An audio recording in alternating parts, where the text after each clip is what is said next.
No, God damn it. Ah.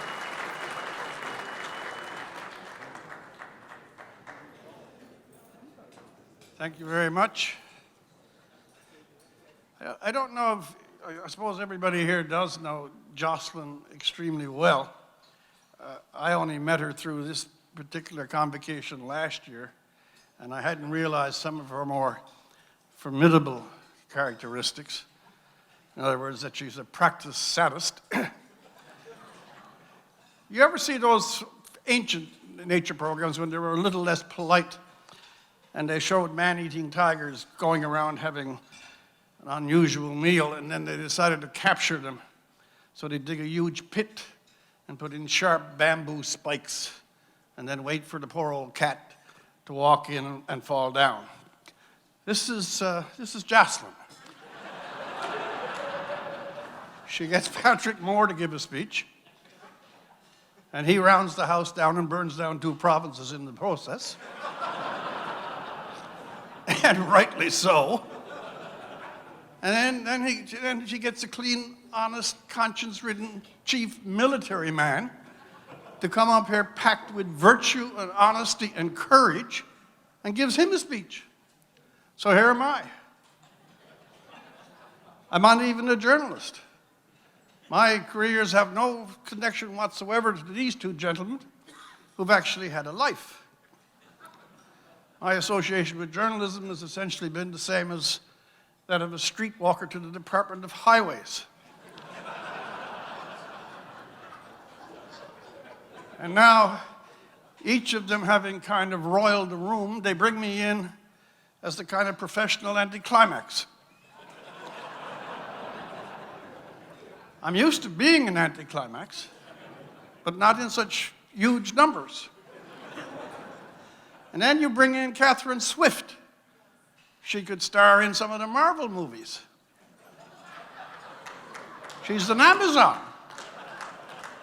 And she lets a whole room, an entire room of extremely intelligent, highly moral, because you're mostly conservative, and intelligent, moral, and decent people let you know out loud that I was once associated with the Newfoundland and Labrador Liberal Party. That's not the kind of thing you want to announce in front of decent people. It operates on the same plane of social esteem as, I don't know, throwing rocks at a convent or stealing sheep for the purposes of carnal engagement. Newfoundland is a very lonely place.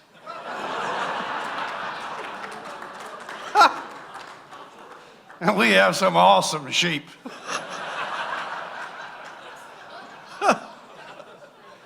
You know, I got to erase this. I have to explain, otherwise I'll go down to the pit of eternal damnation, and you'll think that my association with that particular cartel was voluntary.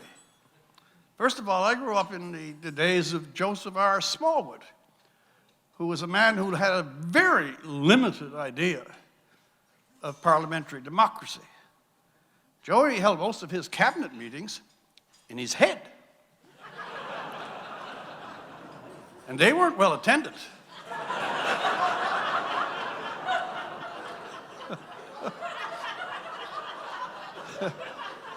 And his idea of a caucus meeting was to have a second thought, which is 2 more than most of them are having these days. Yeah, it's true. Well, here's how it happened. I know you're not interested in this, but again, you've had to speak. I mean, Patrick Moore here has completely stripped me of all the material. I have nothing left. Absolutely nothing. And he was more passionate than I was planning to be. So this is really ridiculous. But here's how it happened. I'll compress it reasonably, because you want to get home before April. It was a fault of the Liberal Party itself. The Liberal Party is not very good at mathematics. This is not confined to Newfoundland. It's a general attribution of their character everywhere. And in an election, and all this is true, which makes no difference as to its impact, but it's a signal to you that the story itself is not particularly interesting whenever someone tells you that it's true. It's a way to kind of sluice you in. They had held an election. We only had 42 seats at the time, but they forgot one. They forgot a seat. They never nominated a candidate. They never noticed that they didn't nominate a candidate until they were 10 days into a 21-day election. And this was at a period when I was in bad shape, all of it my own fault, out of work, and living on beach rocks and ocean air. And I got a call from the leader of the Liberal Party, and he said, look, he said, we just realized that we've called the election, or the election has been called, they were in opposition, and we forgot a seat. We don't want to win it. We know you can't. And that's a large part of the basis of the offer that's about to follow. We'd like to stick your name on the ballot paper. We know your circumstances, so you haven't got a hell of a lot of choice. They wouldn't give me any money. I didn't have any phone for most of the campaign. But they told me this, that if I signed up, I could have all the Kentucky Fried Chicken I could eat. The Newfoundland people, in their impeccable taste, rejected me on first offer. Not a great one. I'm going to extend this a little further. I'm still unemployed. They brought me into the House of Assembly, and I wrote the Newfoundland question period for a total of 17 months. Which is a definition, it's a medical term. It's a kind of protracted lobotomy without the benefit of anesthetic. And at that particular period, when I was weak and fallible, a by-election opened up. You didn't realize you were going to get all this biography when you came, did you? This is a bonus. Treat it as such. It was in the district that John Crosby most recently and sadly departed, but it's where he lived all his life. And I'm telling you that for a reason, that the people in that district voted conservative since Confederation. It wasn't so much a choice or a temperamental inclination. It was wired into their DNA. So me being a part of the office staff, I was what they call an executive assistant. Some of you may have met one of those, or some of you may even own one. It's essentially a luggage rack on salary. But they said to me, you're the only one on salary here. You run in that district and once again be mauled by an appreciative electorate. I'm going to collapse it now because you're getting tired. There were 3 people running. There was an ex-mayor of St. John's. There was an unemployed figure skater from Labrador West, which is a kind of a metaphysical description in itself. The only triple axles in Labrador City are on the trucks. Okay? And there was yours truly. I'm collapsing a lot. At the end of that particular by-election, here were the results. The unemployed figure skater was no longer unemployed. He won. The ex-mayor of St. John's came in second, and I came in fourth. I'm going to explain. Here's what happened. During that election, there was a small real estate boom in St. John's. A couple of lawyers were exchanging their patios. That generated a lot of paperwork. And the local real estate firm, and I know there's a few Newfoundlanders here somewhere, they're called Tony Murray and Associates. They're not big on television, but they had fairly vivid signs. So on the night of the election count, CBC in St. John's got up to announce the results. Figure skater 1, ex-mayor 2, Tony Murray and Associates 3rd. I'm the only person in all of electoral Canada who's lost an election to a real estate sign. So I want you to understand, the reason I tell you that, understand the caliber of person that your organizers bring before you to offer summary wisdom after you've heard Patrick Moore and Admiral Norman. Where are you, Jocelyn? You should be ashamed of yourself.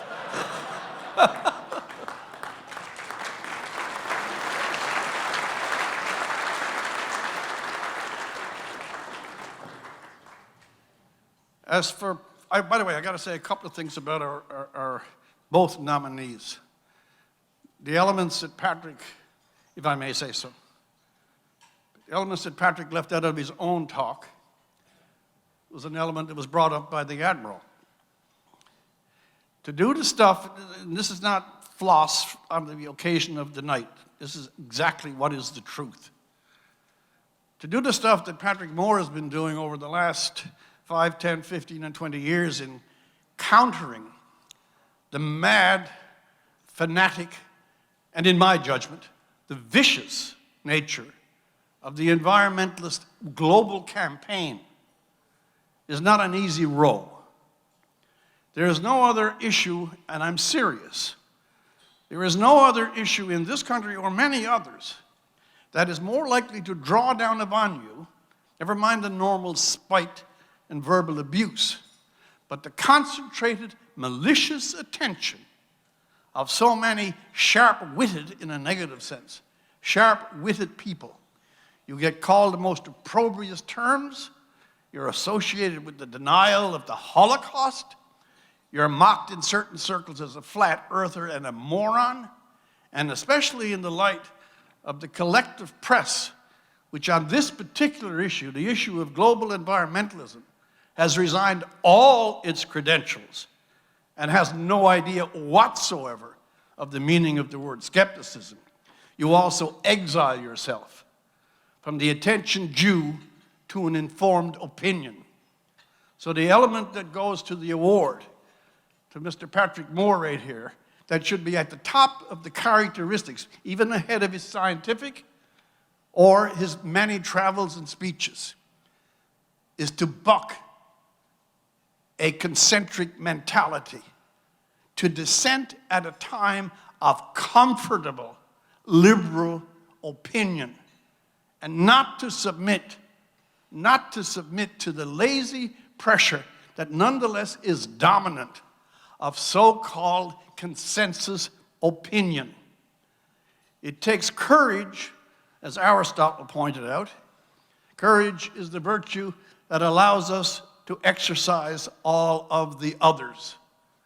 It is no good having the other virtues unless you have the courage to put them into play. So your Game Changer Award, that was well worth it. And I think at the end he is one of the great principles that began to resist, I'm using this metaphor deliberately, the tsunami of false projection and hysterical prediction and existential nonsense. He was there.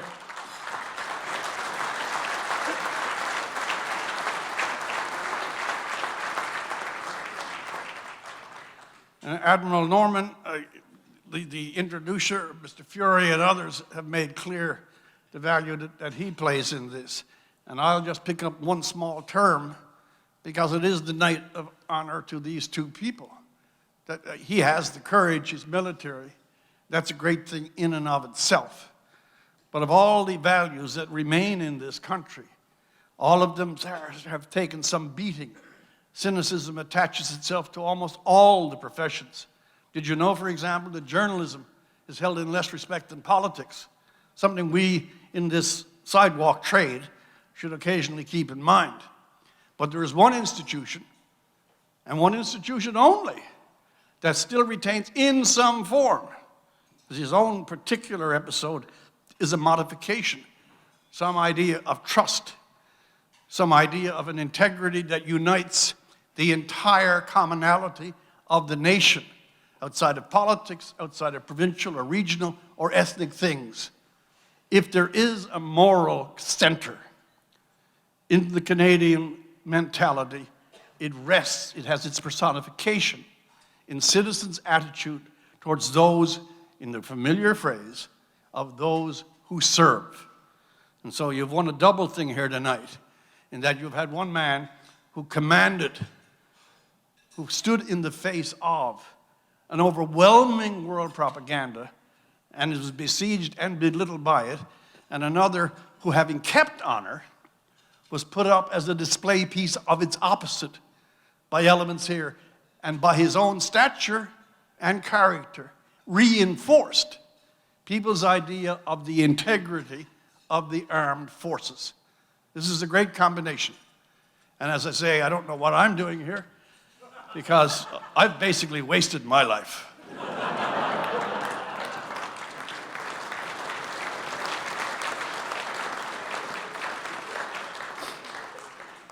I have a few things, because they've had all the best lines, but there are a few things. I was I met a couple of days ago, someone who actually used a word that I hadn't heard before, came up to me actually and said it. By the way, I forgot to mention this to you. I know that I was here last year and that was dull enough, and so I was hoping this year to come in a slightly more enlivened garb. And I tried to grow a beard. But I find myself hormonally underplayed in that department. And the only thing that showed up was something that would have embarrassed an anemic peach. So I'm back with you more or less as I was. And if I really want to show you that I'm serious, at some point I'm going to take off this jacket and roll up these sleeves. No reference is intended. I was going to say, I met someone and they said to me, this was on a campus, where else could it have been? They said, "You are cis-heteronormative." And I said, "Your grandmother wears army boots." I didn't know where the word came from. And there's a lot of words like that out there now. And there's this business, are you binary? Well, it depends on what day you're talking about. Sometimes I am and sometimes I'm not, which may mean that I am and I'm not. So neither here nor there. There's a kind of craziness attached to the diction of the times. And when someone says a word like that to you, or suggests that you are a cis-heteronormative or whatever the hell it is, you probably, even in this room, you probably give a kind of mild, reluctantly polite consent. I remember I was out in an airport, I won't name the particular one, about 8 months ago, and being, basically well on the way to senescence, I wandered into the women's washroom. This wasn't exploratory, it was this was purely inadvertent. And when I got in there, you startled shock and you scoot out like a frightened exocet.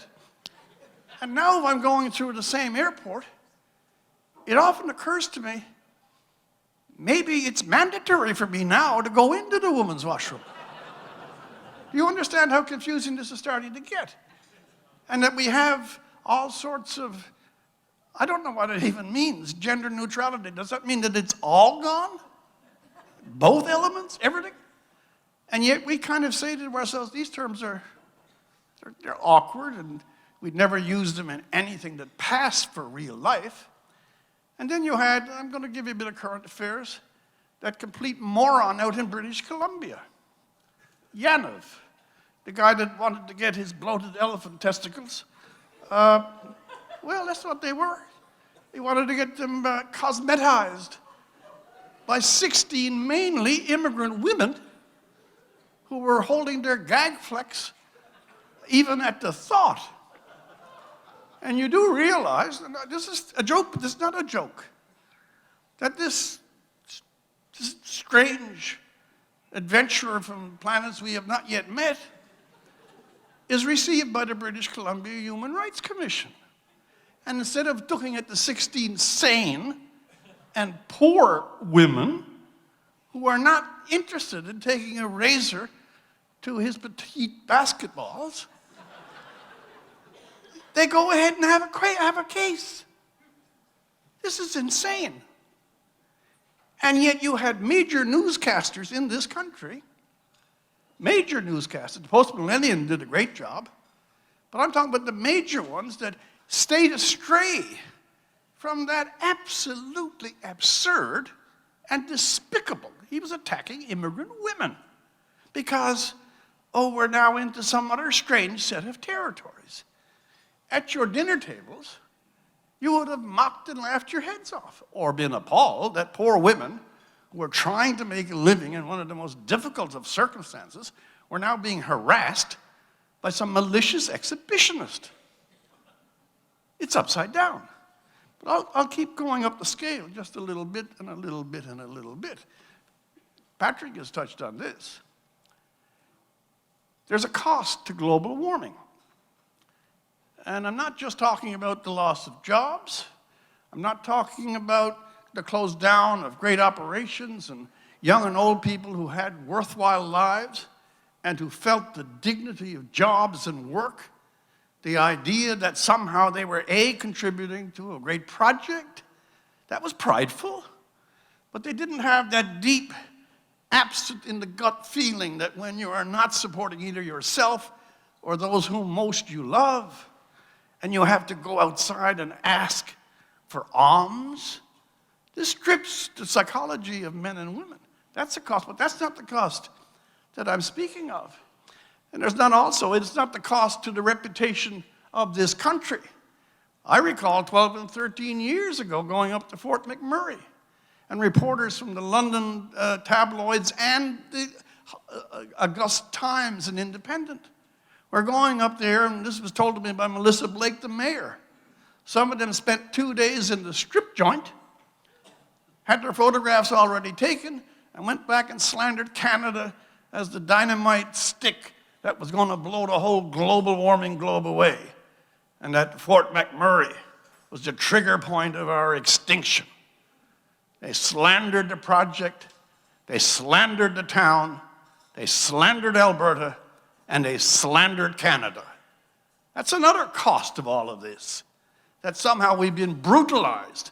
One of the most temperate and inclined to be polite and disinterested in the right sense, mild-mannered and democratic places in all the world, one of the most welcoming. And these furious, I agree with our friend, these furious frauds, anything to advance the cause. That was a cost, but that's not the main cost. And again, Patrick has kind of waltzed into it, but I don't think to the fullest degree. When Alberta and Manitoba and others, west and north and Newfoundland, were busy when the boom was on, there was a sense of contentment. We had a renewal of confederation. There's not a single province in this country that didn't send good numbers, and in case of Newfoundland and the Atlantic, great numbers, to the Alberta projects, and citizens of each province mixed together in what was eventually a renewal of confederation on the basis of daily contact and a common project. When that went, this was under the radar, under the headline, renewal of the confederation. Citizens working on a common project for a common good and feeling their dignity. And now, since what?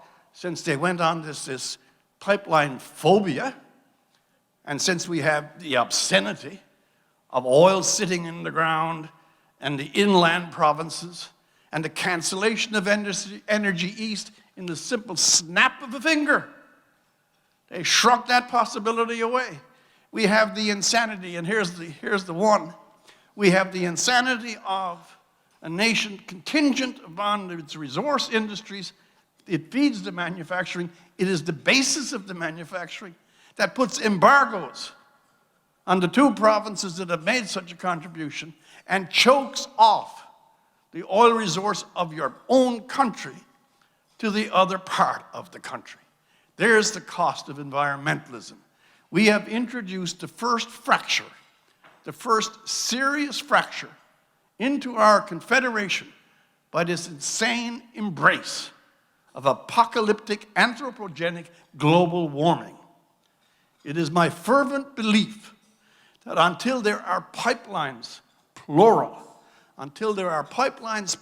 built and oil is flowing through them to the coasts, that it should be illegal in this country for two human lips to come together and part and sound the phrase carbon tax.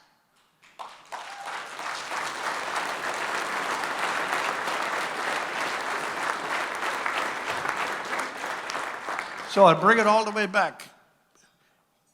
It was mentioned by Jocelyn as well. I used the silly academic example at the beginning. I could use a whole lot more. But when it comes to the really big topics, like the fact that here's the word, it is insane that Alberta should be driven to such a state of disappointment and disenchantment with the communion of their fellow citizens because we have decided as a country that this absurd idea that global warming is the #1 priority of Canada. That's insane. We can't, if it were true, we couldn't change it.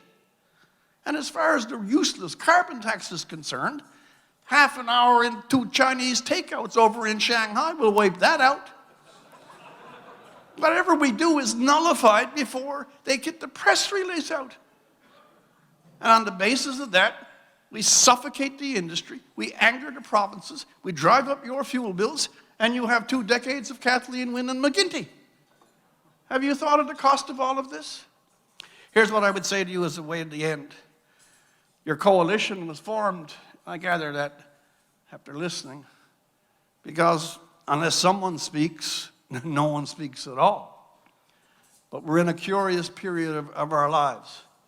We honor those soldiers who went to war to win us the rights of democracy and free thought and free speech. But no one who is alive at this present minute, at this present year, realizes how clamped our own mouths have come, even in private circumstances. How many issues are not allowed to be discussed on radio and television. And if you do have a strong, reasonably informed opinion against a current orthodoxy, how serious it is. And there was a woman in England just 2 weeks ago, a professional, an academic, whose core sentence was this, that men are men and women are women. And she got fired. That's not a joke. She got fired for something that's been on the lips of every human being since Adam and Eve or the Big Bang, whichever you prefer. But in 2019, in a functioning democracy, if you say things about global warming, or if you take on identity politics, or if you touch any of these insane gender arguments, somehow you're outside the spell. Listen, they did not die for that. They did not spend their lives so that we could take the comfort of silence when we see patent insanity or patent falsity. There's no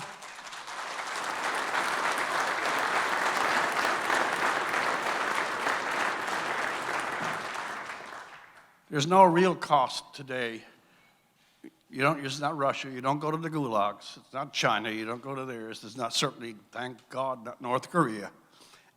Here, the best you'll suffer is discomfort.